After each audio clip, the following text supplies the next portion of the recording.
Welcome to Blizzard Fire. We hope this video helps fire up your solution. You start by securing the core inputs, the latest first floor plan and any required permits.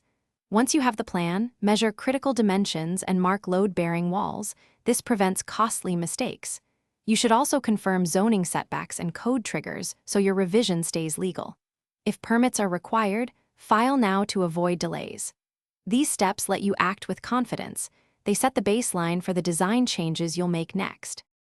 You now translate requirements into a testable layout.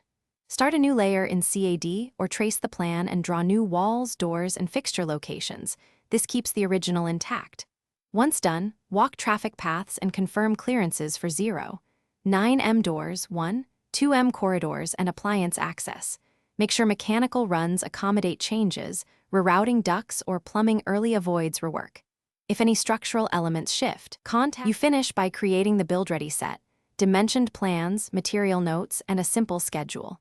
Once complete, compile the permit package and multiple contractor bid packets so you can compare costs and timelines. Make sure to include alternates and allowances for unforeseen conditions. If construction uncovers hidden structural issues, stop work, document them, and get an engineer's directive. This troubleshooting step protects timelines and budgets and keeps the project compliant and safe.